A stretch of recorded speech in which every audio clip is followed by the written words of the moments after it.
আসসালামু আলাইকুম। সবাই কেমন আছেন? আশা করি আল্লাহর রহমতে সবাই ভালো আছেন আর আল্লাহর রহমতে আমিও ভালো আছি। আজকে সকাল সকাল ঘুম থেকে উঠে আমার বাসার ছাদটা পরিষ্কার করে নিচ্ছি, কারণ আমি ছাদের উপরে বসে রান্না বান্নার জন্য সব কিছু কাটাকুটি রেডি করি এখানে বসেই। আর আমার ছাদটা অনেক অনেক ভালো লাগে ছাদের উপর বসে কাজ করতে। তো চিন্তা করেছি ছাদের উপরে একটা মাটির চুলা বসাবো, যেখানে মাটির চুলায় রান্না করব। তো এখনও পরিকল্পনা করে রাখছি, কবে সম্পূর্ণ করতে পারবো সেটা বলতে পারছি না, তবে আপনাদের মাঝে শেয়ার করব। মাটির চুলা আনলে মাটির চুলায় রান্না করে দেখাবো। তো আজকে শুক্রবার, আমি বাসায় ছিলাম, যার জন্য আজকে আরও একটি ব্লগ আপনাদের মাঝে শেয়ার করতে পারলাম। তো এইভাবে কিছু ছোট ছোট ব্লগ আপনাদের মাঝে আমি শেয়ার করি। আপনাদের আমার ব্লগগুলো কেমন লাগে জানি না, তবে আপনাদের কাছে আমার একটাই চাওয়া, আপনাদের যদি আমার ভিডিওগুলো একটু হলেও ভালো লাগে তাহলে অবশ্যই আমার চ্যানেলটিতে একটি সাবস্ক্রাইব করে আমার ভিডিওতে লাইক দিবেন, কমেন্ট করবেন। তো এই যে আমার ছাদটা ঝাড়ু দেওয়া শেষ হয়ে গেছে। আর আজকে আমি আমের সিজন শেষ হয়ে গেল, তারপরও আমার আমের কোনো আচার বা আম দিয়ে কোনো চাটনি, আমসত্ত্ব বানানো হয় নাই। তো আমি আমের আচার, আমসত্ত্ব অনেক পছন্দ করি, কিন্তু এই যে ব্যস্ততার কারণে এখন পর্যন্ত, তো সেই সুবাদে আজকে আমি গতকাল অফিস থেকে আসার সময় 2 কেজি কাঁচা আম কিনে নিয়ে আসছি। বেশি কিনতে পারি নাই, কারণ অনেক দূরের রাস্তা, আনতে সমস্যা হয়, যার জন্য অল্প আমি কিনেছি। তো এই 2 কেজি আমকে আমি আজকে কেটে চিন্তা করলাম আমসত্ত্ব করব, যেহেতু এখন আমার প্রচুর জায়গা আমের আচার বা যে কোনো আচার শুকানোর জন্য। তো এই তো আমার ঝাড়ু দেওয়া শেষ হয়ে গেল। এখন আমি সব রান্না বান্নার আগে আমগুলো কেটে আমসত্ত্বর জন্য রেডি করব, কারণ রোদ চলে আসছে সকাল সকাল, আর সকাল সকাল না দিলে পরে আবার হঠাৎ যদি বৃষ্টি নামে সমস্যা হয়ে যাবে। তো এই যে আমার পুচু আমার সাথেই সব সময় থাকে, আমি যেখানে যেখানে যাই ও আমার পিছন পিছন যায়, আমার সাথে সাথেই থাকে। তো এই যে আমি কাজ করছি আর ও আমার সাথে সাথে ঘুরছে, খেলা করছে। আর আমার কাছে আমার পুচু থাকা মানে আমি একা না, আমার সাথে আমার বাচ্চা আছে, আমার সাথে আমার পুচু, আমার সন্তান আছে, আমি অনেক শান্তি পাই। তো এই যে আমি আমগুলো রুম থেকে নিয়ে আসলাম। আর এই বাসাটা এর আগে আপনাদের ভিডিওতে বলেছিলাম ডুপ্লেক্স বাড়ি। তো যাই হোক, ডুপ্লেক্স বাড়ি কিন্তু সেই রকম ডুপ্লেক্স না। এই বাসাটার নিচতলায় আরও 4টে রুম আছে, যেগুলো আলাদা, অন্য ভাড়াটিয়া থাকে। আর আমি আমার বাসাটা তাদের এক সাইডে আর আমারটা এক সাইডে। আমার নিচতলায় একটা রুম, যেটার পাশ দিয়ে সিঁড়ি, ওইটা দিয়ে দোতলায় আসতে হয়। আর দোতলায় আরও 2টা রুম, 2টা রুমের মধ্যে একটা বেডরুম আর একটা রান্নাঘর। রান্নাঘরটা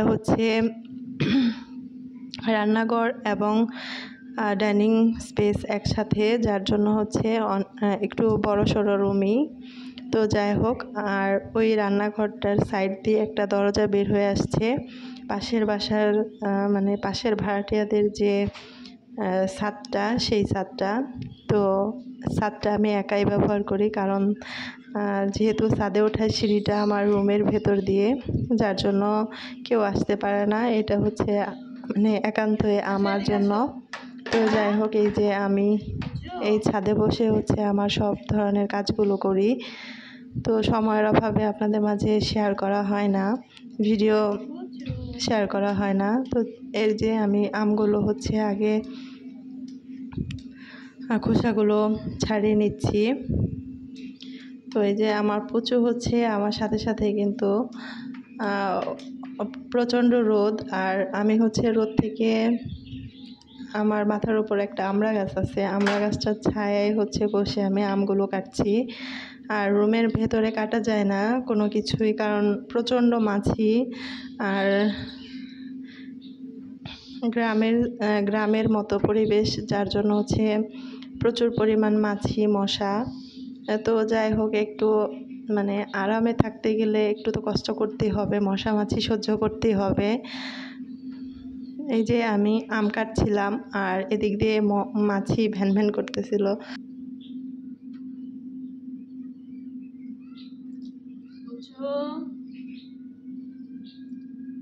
আসো বাবা, রোদ্রে ঘুরো না, আসো আসো, ছায় আসো, ছায় আসো, ছায় আসো, আমার কাছে আসো। এই তো আমার লক্ষ্মী বাবা চলে আসছে। আমার লক্ষ্মী বাবা কত কথা শুনে। তো প্রচণ্ড গরমে অস্বস্তি লাগতেছিল। তো এই যে আমগুলো খোসা ছাড়ানো শেষ হয়ে গেছে। এখন হচ্ছে আমি আমগুলো ছোট ছোট টুকরা করে কেটে নিব। আর আমার এই বাসায় একটা মানে সুবিধা হলো, মানে কোনো কিছু ময়লা আবর্জনা হচ্ছে ছাদে থেকে ফেলা যায়, কারণ চারপাশে খোলা জায়গা। আর মানে অন্যজনের প্লট আকারে হচ্ছে জায়গা ওয়াল করে রেখে দিছে, যার জন্য হচ্ছে ওই ওয়ালের ভিতরে আরেক পাশে হচ্ছে ময়লা ফেলা যায়। আর এটা মানে যাদের প্লট তাদের জন্য কোনো ক্ষতির কারণ না, কারণ আমরা যে ময়লাগুলো ফেলছি এটাতে তার জায়গাটা ভরাট হয়ে যাচ্ছে। তো যার জন্য আমাদের বাসার বাড়িওয়ালা বলে দিছে যে আপনারা ময়লাগুলো বাইরে না ফেলে পাশের বারান্দা দিয়ে ফেলতে পারেন, ছাদের উপর দিয়ে ফেলে দিবেন, কষ্ট করতে হবে না। তো যাই হোক, আমার জন্য সুবিধা হয়েছে। আমি এমনিতেও একটু অলস মানুষ, অফিস থেকে এসে আমার মানে কাজ করতে কষ্ট হয়, অলসতা লাগে। আর এই ময়লা ফেলাফেলির ঝামেলাগুলো অনেক, যার জন্য ছাদ থেকেই ফেলে দেই। আমার জন্য অনেকটাই সুবিধা হয়ে গেছে। তো এখন আমি আমগুলো হচ্ছে পিস পিস করে কেটে নিব। আর এই আমগুলো হচ্ছে কাঁচা আম, তারপর হচ্ছে এত মিষ্টি বলে বোঝাতে পারবো না। তো এই আমগুলো হচ্ছে আমি মিরপুর 1 নম্বর বাজার থেকে কিনে নিয়ে আসছি। মূলত আমি মানে সব কিছুই ওখান থেকেই কিনি। এখন যেহেতু বাসা দূরে হয়ে গেছে, যার জন্য যাওয়া হয় না। তো আজকে মানে গতকালকে হচ্ছে অফিস থেকে আসার সময় ভাবলাম যে দেখি আম কিনে নিয়ে যাই এখান থেকে, কাঁচা আম। তো ওখান থেকে আমগুলো কিনে নিয়ে আসা হয়েছে। আর যেহেতু বাসা দূরে, আনা নেওয়ার ঝামেলা, মানে কিছু আনতে গেলেও হচ্ছে কষ্ট লাগে, আনতে ইচ্ছা করে না, যার জন্য অল্প আমি নিয়ে আসছি। তো এই যে আমার আম কাটা প্রায় শেষের দিকে। আর প্রচণ্ড গরমে বসে থাকতে পারছি না, এত অসহ্য লাগছিল বলে বোঝাতে পারবো না। তো আমসত্ত্ব কার কার খেতে ভালো লাগে অবশ্যই জানাবেন। আমি হচ্ছে আমসত্ত্বটা বানাবো, এর মধ্যে হচ্ছে কোনো মশলা বা চিনি কোনো কিছুই দিব না, শুধু জাস্ট সিদ্ধ করে হচ্ছে আমসত্ত্বটা বানিয়ে নিব। তারপর হচ্ছে এটা শুকানো হয়ে গেলে